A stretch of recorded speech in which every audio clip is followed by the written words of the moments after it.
ರಾಜ್ಯದಲ್ಲಿ ಪ್ರಶ್ನೆ ಪತ್ರಿಕೆ ಸೋರಿಕೆಗೆ ಅಧಿಕಾರಿಗಳು ಹೊಣೆ, ಕೇಂದ್ರದಲ್ಲಾದ್ರೆ ಸಚಿವರು ಹೊಣೆ ಅಂತ ಹೇಳ್ತಾರೆ ಅಂತ ರಾಜ್ಯ ಸರ್ಕಾರದ ನಡೆಗೆ ಆರ್ ಅಶೋಕ್ ಆಕ್ರೋಶ ವ್ಯಕ್ತಪಡಿಸಿದ್ದಾರೆ. ಕೆಪಿಎಸ್ಸಿಯಲ್ಲಿ 800 ಕೋಟಿ ರೂಪಾಯಿ ಹಗರಣ ನಡೆದಿದೆ. ನೀಟ್ನಲ್ಲಿ ಲಂಚ ಇಲ್ಲ, ಆದರೂ ರಾಜೀನಾಮೆ ಕೊಡಬೇಕಾಯಿತು. ಕೆಪಿಎಸ್ಸಿ ಹಗರಣಕ್ಕೆ ರಾಜ್ಯ ಸರ್ಕಾರ ಹೊಣೆಯಲ್ವಾ? ಪಶು ವೈದ್ಯಾಧಿಕಾರಿಗಳ ಹುದ್ದೆಯಲ್ಲೂ ಹಗರಣ ನಡೆದಿದೆ.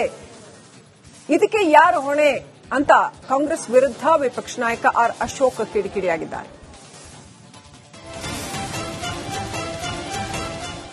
ಮಾರಾಟ, ಈ ಪಶುವೈದ್ಯ ಡಾಕ್ಟರ್ಗಳೇನಿದ್ದಾರೆ, ವೈದ್ಯಾಧಿಕಾರಿಗಳು, ಇದು ಪೂರ್ತಿ ಮಾರಾಟ ಆಗಿದೆ. 2 ಕೋಟಿಗೆ ಹರಾಜು ಹಾಕಿ ಮಾರಾಟ ಆಗಿದೆ.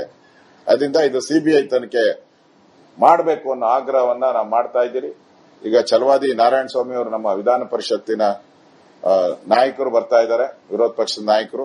ನಾವು ಈಗ ಕೆಪಿಎಸ್ಸಿ ಆಫೀಸ್ಗೆ ಹೋಗಿ ಅವರೇನು ಇಲಾಖಾ ತನಿಖೆ ಮಾಡ್ತಾವ್ರೆ ಅದು ಸರಿಯಲ್ಲ, ಇದನ್ನ ಸಿಬಿಐಗೆ ಒಪ್ಪಿಸಬೇಕು ಅಂತೇಳಿ ಅವರಿಗೆ ನಾವು ಆಗ್ರಹವನ್ನ ಮಾಡಕ್ಕೆ ನಾವು ಹೋಗ್ತಾ ಇದ್ದೀರಿ. ಅಲ್ಲಿ ಕರ್ನಾಟಕದಲ್ಲಿ ಯಾವುದೇ ಎಕ್ಸಾಮ್ ಅಲ್ಲಿ ಅವ್ಯವಹಾರ ಆದ್ರೆ ಜಿಲ್ಲಾಧಿಕಾರಿ ಹೊಣೆ.